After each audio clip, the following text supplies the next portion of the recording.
जिल्ह्यातील अंगणवाडी सेविकांचा थकीत प्रोत्साहन भत्ताचा मार्ग मोकळा झाला आहे. काय आहेत भत्तेचा मार्ग मोकळा कसा झाला आहे आणि केव्हा प्रोत्साहन भत्ता मिळणार आहेत हे सर्व आपल्याला डिटेलमध्ये बघायचं आहे. तर बघा, बुलढाणा कोरोना महामारीच्या काळात जीव धोक्यात घालून जनजागृती संरक्षण आणि आरोग्य विभागाची महत्त्वाची कामे करणाऱ्या अंगणवाडी सेविकांच्या थकीत मानधनाचा प्रश्न अखेर मार्गी लावण्याची चिन्हे दिसू लागले आहेत. तर बघा, सेविका ताईंनी जीव धोक्यात घालून आपलं जीवाचं न पर्वा करता ते कोरोनामध्ये काम केले होते. कोरोनामध्ये काम केल्यानंतरही त्यांना त्यांचं भत्ता प्रोत्साहन भत्ता मिळाला नव्हता. तर त्याचं आता सध्या मिळणं हे आता अखेर मार्गी लागण्याचा प्रयत्न या ठिकाणी करण्यात येत आहे. चिन्ह दिसत आहे. प्रति महिना 1000 रुपये याप्रमाणे 23 महिन्याचे थकीत मानधन 15व्या वित्त आयोगाच्या निधीतून देण्यात यावे असे स्पष्ट निर्देश जिल्हाधिकारी डॉक्टर किरण पाटील यांनी संबंधित यंत्रणेला दिले आहेत.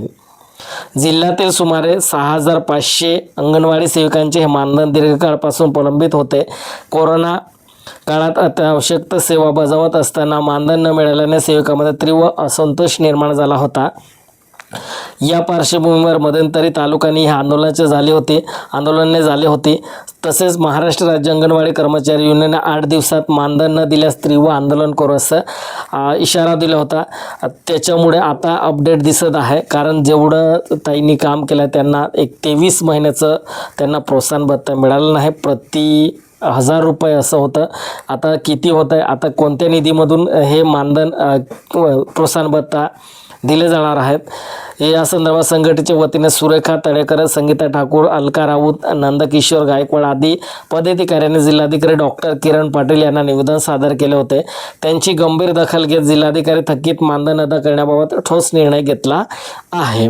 या निर्णयानुसार नगरपालिका क्षेत्रातील अंगणवाडी सेविकांना, संबंधित नगरपालिका इतर ग्रामीण भागातील सेविकांना ग्रामपंचायतच्या 15व्या वित्त आयोगाच्या निधीतून थकीत रक्कम देण्याचे निर्देश देण्यात आले आहेत.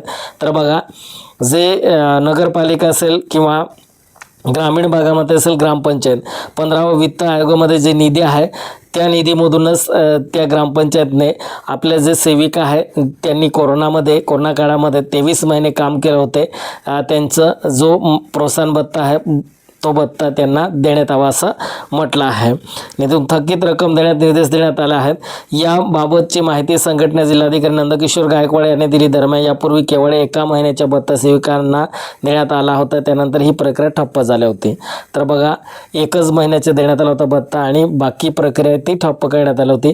आता जास्तीत जास्त सेविकापर्यंत हा व्हिडिओ शेअर करा, म्हणजे त्यांनाही समजेल. नगरपालिका असेल किंवा महानगरपालिका असेल किंवा कोणत्या शहरी भागामध्ये असेल किंवा ग्रामीण भागामध्ये असेल, खास करून ग्रामीण भागामध्ये 15व्या वित्त आयोगाची जी निधी असते ग्रामपंचायतमध्ये येते त्या निधीमधूनच ते सर्व त्यांचं जो भत्ता आहे तो भत्ता देण्यात यावा असं म्हटलं आहे. तर हे डॉक्टर किरण पाटील यांनी डॉक्टर किरण पाटील जो जिल्हाधिकारी आहे बुलढाणा जिल्ह्याचं, त्यांनी असं या ठिकाणी म्हटलं आहे. तर सर्वांना असं नोटीस येणार आहे, ज्यांचं पण पैसे बाकी असतील ते ज्या एरियानुसार नगरपालिका असेल, महानगरपालिका असेल किंवा ग्रामपंचायत असेल ते त्यांना पैसे देणार आहे असं चिन्ह दिसत आहे.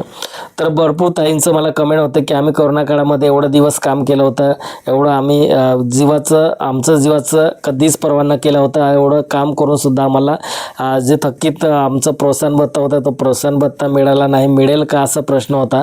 तर हे या ठिकाणी तीव्र आंदोलनाचा इशारा दिला. तर लगेच जिल्हाधिकाऱ्यांनी नगरपालिका, महानगरपालिका, ग्रामपंचायतला नोटीस बजावली आहे आणि त्यांचं जे थकीत त्यांचं प्रोत्साहन भत्ता आहे ते प्रोत्साहन भत्ता या निधीमधून देण्यात यावं असं जिल्हाधिकाऱ्यांनी म्हटलं आहे.